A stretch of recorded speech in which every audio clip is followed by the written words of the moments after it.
The city of Marvos had once stood as a testament to progress, a sprawling hub of technology and commerce, with towers of steel and glass piercing the sky. But all that had changed in a matter of hours. A catastrophic earthquake had torn through the region, leaving the city in ruins. Fires spread uncontrollably, fed by ruptured gas lines, and entire neighborhoods crumbled into dust. The streets were choked with debris, making rescue efforts nearly impossible. The Department of Rescue Recovery had been called in to do what local authorities couldn't: penetrate the worst-hit zones, where survivors were trapped beneath the wreckage. The mission was simple in principle but brutal in execution: find the survivors, stabilize them, and extract them before the fires closed in completely. Team Alpha was one of the first to deploy, touching down on the outskirts of what had once been the financial district. The air was thick with smoke, turning the midday sun into a pale orange disk in the sky. Every breath tasted like ash. The ground was uneven, fractured by the force of the quake, and the constant aftershocks kept the team on edge. Their first task was to assess the structural integrity of what little remained standing. Buildings leaned at precarious angles, some reduced to hollow shells ready to collapse at the slightest provocation. The sound of distant sirens and crackling flames echoed through the empty streets. They moved carefully, scanning the wreckage for signs of life. The thermal scanners picked up faint heat signatures beneath a collapsed parking structure. It was risky, sections of the structure had already given way, but the team didn't hesitate. Every second mattered in a situation like this. The first survivor they found was an elderly man pinned beneath a twisted mass of steel and concrete. His leg was badly crushed, and he was barely conscious, but he was alive. The team worked methodically, stabilizing him before carefully cutting away the debris. It took nearly an hour to free him, and by the time they carried him out, their gear was soaked in sweat despite the choking heat. They barely had time to catch their breath before the scanner picked up another signal deeper in the wreckage. This time it was a family, a mother and two children, huddled in the remains of an underground storage room. The entrance had been blocked by fallen debris, trapping them inside. The air in the room was running out. The team cleared the entrance piece by piece, their hands blistered and raw beneath their gloves. The children were frightened but uninjured, while the mother clutched them tightly, her face streaked with tears and soot. Once they were out, the team wrapped them in thermal blankets and gave them water before pressing on. There were still more people out there. The fires were getting closer. Thick black smoke billowed from nearby buildings, and the heat was becoming unbearable. The team pressed forward, refusing to turn back until they had done everything they could. Hours blurred into an exhausting rhythm of digging, stabilizing, and carrying. Some survivors were easy to find, their voices guiding the team through the chaos. Others were silent, their presence only revealed by the scanner's soft beeps. Every rescue was a victory, but the weight of those they couldn't reach in time hung heavily on their shoulders. The final rescue of the day was the hardest. A group of construction workers had been repairing a nearby bridge when the quake hit, leaving them stranded on a narrow strip of concrete surrounded by fire on all sides. There was no safe way to reach them from the ground. The team called for an airlift. As the rescue chopper hovered overhead, they worked quickly to rig harnesses and secure the workers. One by one, they were hoisted to safety, the downdraft from the chopper's blades scattering ash and debris across the broken landscape. As the last worker was lifted into the air, the team leader took a final look at the burning city. The streets were empty now, silent except for the crackling of the flames. The mission was over, but the work was far from done. There would be more missions, more rescues, more battles against forces too vast to truly control. But for today, it was enough. They had saved lives, dozens of them, people who would have been forgotten in the chaos if not for the department's refusal to give up. As the chopper carried them away from the burning ruins, the sky darkened with the coming night. The fires still raged below, but the team knew they had done everything possible. They would be back, ready to face whatever came next. Humanity had survived worse. It always did.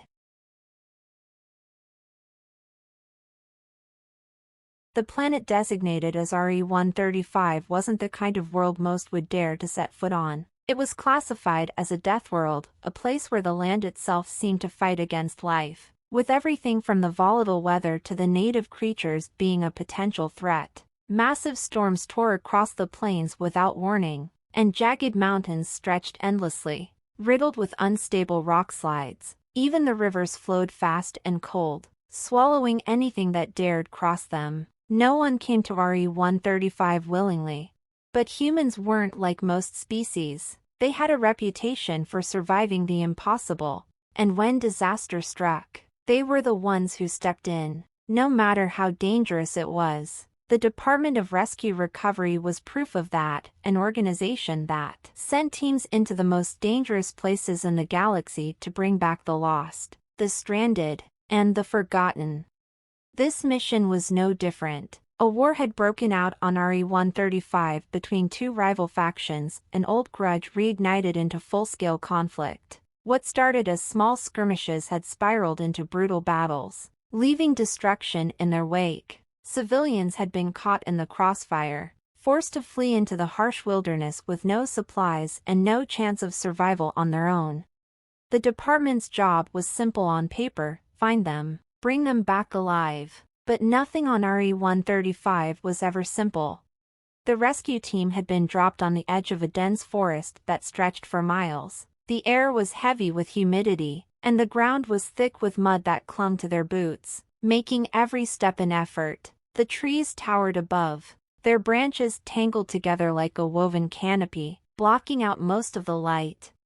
Every sound in the forest could be a warning: the distant rumble of a storm creeping closer, the sharp cry of an unseen predator, the crack of a branch underfoot. All of it kept the team on edge. They moved carefully, scanning the ground for tracks, looking for signs that the missing civilians had passed through. Time was against them. The longer those people stayed out here, the slimmer their chances of survival became. Days passed in a blur of constant movement and little sleep. The team pushed deeper into the wild terrain, rationing their supplies as they climbed rocky hills and crossed treacherous rivers. Each night, they set up camp, taking turns keeping watch while the others tried to rest. But sleep was hard to come by when the darkness felt so alive, filled with the hum of insects and the distant howls of creatures that hunted in the night. Finally, on the fifth day, they found what they were looking for. A cluster of makeshift shelters had been built along the edge of a ravine, hidden beneath the trees. The civilians were weak, malnourished, their clothes torn and their faces hollow with exhaustion. They had been on the run for weeks, scavenging what they could to survive. Some were injured, their wounds poorly bandaged, infection already setting in. There was relief in their eyes when they saw the team, hope reignited after days of thinking no one was coming for them. But the rescue was far from over. The hardest part was getting them out. The team moved quickly, treating wounds and distributing food and water. They carried those who couldn't walk and supported those who could barely stand. The journey back would be twice as hard with so many to protect. The weather was turning again, thick clouds rolling in, and they knew they didn't have much time before the storm hit. It struck just as they reached the open plains. Sheets of rain lashed against them, turning the ground into a slippery mess. The wind howled, nearly knocking them off their feet. Visibility dropped to almost nothing, and the only thing that kept them moving was sheer determination. Every step forward felt like a battle, but they didn't stop. Not when the cold seeped into their bones, not when their muscles ached with exhaustion, not even when the river they had crossed earlier had swollen into a raging torrent. They found a narrow point and formed a human chain, locking hands as they crossed one by one, fighting the current with every step. Hours later, soaked and battered but unbroken, they reached the extraction point. The transport ship was waiting, its lights cutting through the darkness like a beacon. The civilians were loaded on board first, wrapped in blankets and given hot drinks. The rescue team followed, collapsing into their seats, too tired to speak. As the ship lifted off, the planet's surface disappeared beneath the clouds. For the first time in days, the team allowed themselves to breathe. The civilians were safe. They had made it out. No one would call it a victory. There was too much loss for that. Too many lives had already been claimed by the war and the unforgiving landscape. But in that moment, it was enough to know they had made a difference, that 20 lives had been saved because they refused to give up, no matter how impossible it seemed. As the ship carried them toward the safety of the stars, the storm raged on below. RE135 wasn't finished with its fury, but for now, humanity had won another chapter in the long story of resilience and survival, another reminder that no matter how harsh the world, there would always be those willing to fight for life.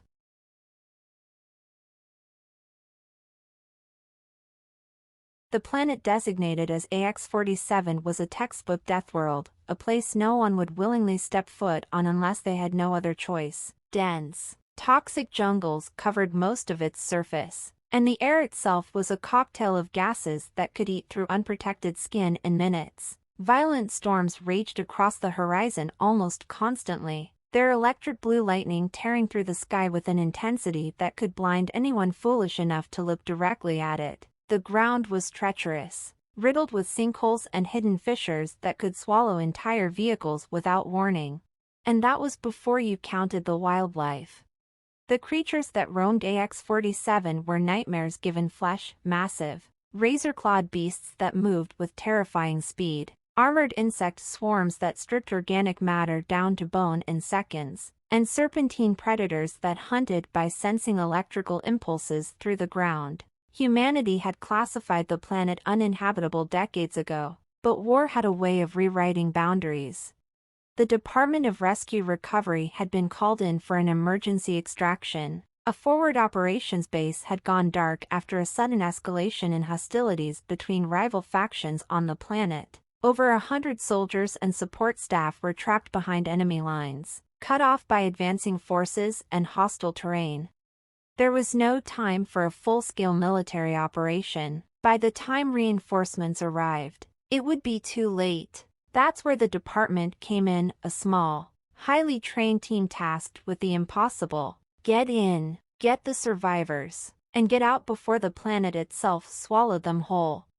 The dropship came in low and fast, skimming just above the treetops. Every bump and lurch sent shudders through the cabin. But the team inside barely noticed. They had been through worse. Each member was clad in reinforced armor, their visors glowing faintly as their heads-up displays fed them constant streams of data, rad levels, atmospheric pressure, terrain mapping, enemy positions. The pilot's voice crackled through the comms. Touchdown in 30 seconds. Get ready. The ship slowed, hovering just long enough for the team to disembark. The moment their boots hit the ground, the dropship shot back into the sky, disappearing into the storm clouds above. The jungle was alive with sound, shrill insect calls, the distant roars of predators, and the constant hum of the storm above. Every shadow seemed to move, every rustle of leaves a potential threat. The team advanced cautiously, their weapons raised, eyes scanning the dense foliage for signs of movement. The forward operations base lay in ruins. What had once been a secure compound was now a smoking crater. The metal walls twisted and blackened from the blast. Burnt-out vehicles littered the perimeter, their hulks half buried in the mud. There were no bodies, only the grim evidence of a desperate retreat. The team moved through the wreckage, searching for any sign of survivors. They found the first group huddled in what remained of the command center, half-starved, dehydrated, and shell-shocked. Many were wounded, their injuries hastily bandaged with whatever supplies had been available. It was clear they had been holding out for far too long. Supplies were gone, and hope had nearly followed. The rescue team wasted no time. Medics sprang into action, stabilizing the worst cases while others began securing the perimeter. But time was not on their side. The jungle stirred. Something was moving out there. Something big. The ground trembled with each step, leaves and branches snapping under the weight of the approaching creature. The team's sensors lit up with warning signals, but there was no need for technology to tell them what was coming. They could feel it in their bones. A massive predator burst from the underbrush, its body covered in overlapping plates of natural armor. Its eyes glowed with a predatory light, and its breath came in great hissing bursts. It was a beast built to survive and dominate on a planet designed to kill. The team opened fire in controlled bursts, their weapons tearing into the creature's armored hide. It roared in defiance, swiping with claws the size of swords, but it was slow compared to the humans. They worked in perfect coordination, moving like parts of a single machine. The beast fell within minutes, collapsing into the mud with a final shudder. The survivors watched in stunned silence. Some wept, others simply stared, unable to process what they had just witnessed. "We move now," the team leader said, breaking the silence. The extraction was a race against time. The wounded were carried on stretchers, their lifelines monitored closely by medics. The jungle seemed to close in around them, the air growing heavier with each passing minute. The storm intensified, sheets of acid rain hissing against their armor. The dropship appeared just as the perimeter sensors detected more movement. The jungle was waking up, and it wasn't happy. The team formed a defensive line, holding off the advancing creatures long enough for the survivors to be loaded onto the ship. The last member of the team climbed aboard just as the first of the pursuing predators broke through the treeline. The dropship's engines roared to life, lifting off in a plume of smoke and fire. Inside the cabin, the survivors sat in stunned silence. Some clutched each other, while others simply stared at the floor, their minds too numb to process what had just happened. The team removed their helmets, sweat streaming down their faces. Another impossible mission completed. The storm receded behind them as the dropship climbed higher, leaving the nightmare of AX-47 behind. For a moment, there was only the hum of the ship's engines and the steady breathing of the rescued. They had survived. Against all odds, they had made it out. Another day, another victory. Humanity endured. It always did.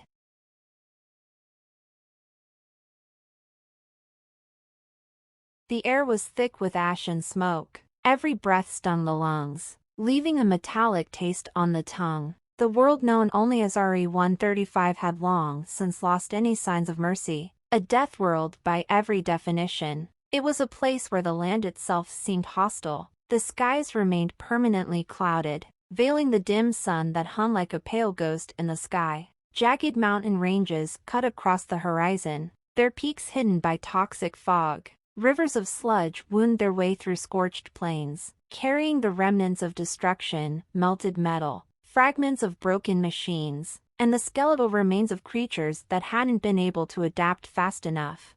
The Department of Rescue Recovery was tasked with missions no one else could handle, and this one was no exception. Their objective: to retrieve and evacuate a stranded team of surveyors caught in the crossfire of a planetary conflict that had spiraled far beyond anyone's control. The war had lasted for years, a brutal clash between two native species that had turned the planet into a wasteland of endless battlefields. In their desperation, both sides had resorted to scorched earth tactics, chemical weapons, orbital bombardments, and biological agents that poisoned the soil itself. What little vegetation remained was twisted and blackened, clinging stubbornly to life in the cracks of shattered ground. The human rescue team arrived in a battered dropship, its hull scarred from countless missions. As it descended through the thick layers of smoke and dust, turbulence rocked the ship violently. Alarms blared in the cockpit, but the pilot, a seasoned veteran of 100 Deathworld landings, barely flinched. The landing was hard but controlled, the ship's thrusters kicking up a blinding cloud of ash as it touched down. The team wasted no time. Every second on RE135 was a gamble. The planet's atmosphere was barely breathable, and even with advanced filtration systems in their suits, prolonged exposure was dangerous. Radiation levels spiked unpredictably, and the temperature fluctuated wildly between freezing and blistering heat.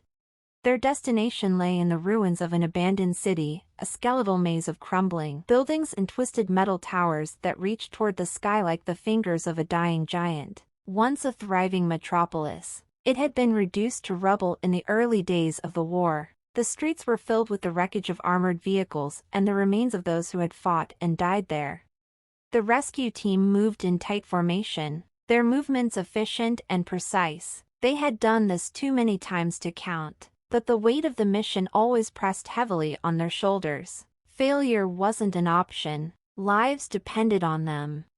The stranded surveyors had taken shelter in a partially collapsed building near the city's center. Getting to them was a challenge in itself. The ground was unstable, and each step had to be carefully calculated to avoid triggering a collapse. Shattered glass crunched beneath their boots as they navigated the narrow corridors, their flashlights cutting through the darkness.